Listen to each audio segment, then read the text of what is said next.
హైదరాబాద్లోని గోషామహల్లో మరోసారి రోడ్డు భారీగా కుంగిపోయింది.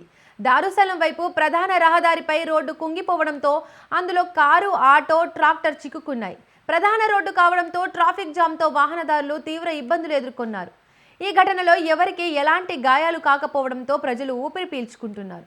ఇప్పటికే 4 సార్లు కుంగిపోయింది. అయినా జీహెచ్ఎంసీ అధికారులు పట్టించుకోలేదని స్థానికులు ఆగ్రహం వ్యక్తం చేశారు. అధికారులు తాత్కాలిక మరమ్మతులు చేయించడం వల్ల ఈ ప్రమాదం చోటు చేసుకుందని ఆవేదన వ్యక్తం చేస్తున్నారు. నాలా సంబంధిత రోడ్డును పూర్తి స్థాయిలో నిర్మించాలని స్థానికులు డిమాండ్ చేస్తున్నారు.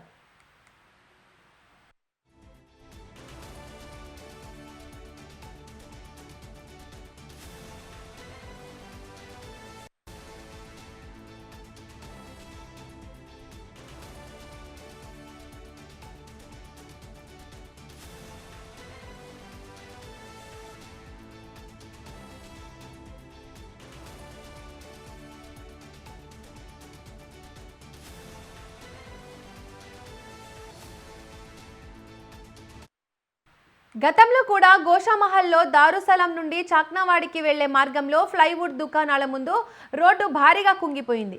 రోడ్డు మొత్తం అండర్ గ్రౌండ్ డ్రైనేజీలో కుప్పకూలిపోయింది. అయితే ఆ సమయంలో అక్కడ ప్రజలు ఎవరూ లేకపోవడంతో పెద్ద ప్రమాదమే తప్పింది. సీవరేజ్ పెద్ద నాలా అతి పురాతనమైనదని స్థానికులు చెబుతున్నారు.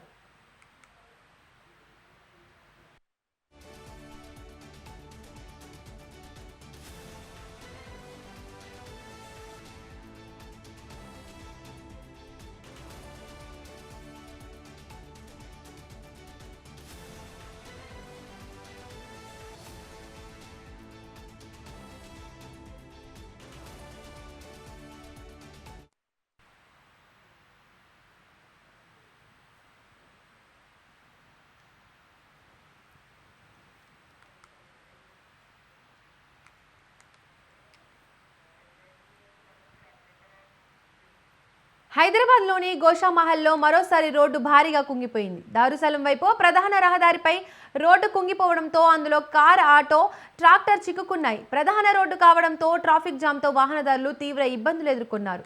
ఈ ఘటనలో ఎవరికీ ఎలాంటి గాయాలు కాకపోవడంతో ప్రజలు ఊపిరి పీల్చుకున్నారు. ఇప్పటికే 4 సార్లు కుంగిపోయింది. అయినా జీహెచ్ఎంసీ అధికారులు పట్టించుకోలేదని స్థానికులు ఆగ్రహం వ్యక్తం చేశారు. అధికారులు తాత్కాలిక మరమ్మతులు చేయించడం వల్ల ఈ ప్రమాదం చోటు చేసుకుందని ఆవేదన వ్యక్తం చేస్తున్నారు. నాలా సంబంధిత రోడ్డును పూర్తి స్థాయిలో నిర్మించాలని స్థానికులు డిమాండ్ చేస్తున్నారు.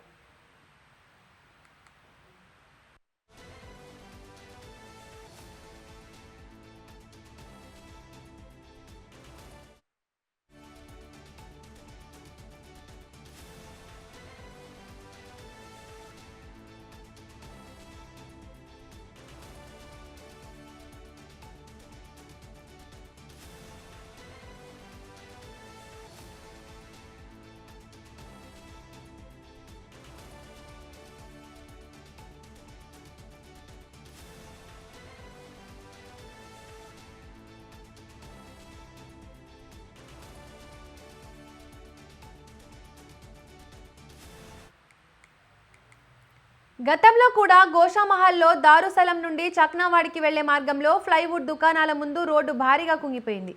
రోడ్డు మొత్తం అండర్ గ్రౌండ్ డ్రైనేజీలో కుప్పకూలిపోయింది. అయితే ఆ సమయంలో అక్కడ ప్రజలు ఎవరూ లేకపోవడంతో పెద్ద ప్రమాదమే తప్పింది. సీవరేజ్ పెద్ద నాలా అతి పురాతనమైనదని స్థానికులు చెబుతున్నారు. 2022 డిసెంబర్లోనూ ఈ మార్గంలో నాలా కూలిపోయి డ్రైనేజీలో కుప్పకూలిపోయిన ఘటన చోటు చేసుకుంది. ఆ సమయంలో రోడ్డుపై నిలిపి ఉంచిన కార్లు, ఆటోలు, ద్విచక్ర వాహనాలన్నీ నాలాలో పడిపోయాయి. నాలాపై ఉన్న కూరగాయలు, పూల దుకాణాలు కూడా నాలాలో పడిపోయాయి. ఈ ఘటనలో పలువురు అందులో పడిపోయి గాయపడ్డారు. అయితే ఇప్పుడు రోడ్డు కుంగిపోయిన ప్రాంతం కూడా నిత్యం రద్దీగా ఉంటుంది.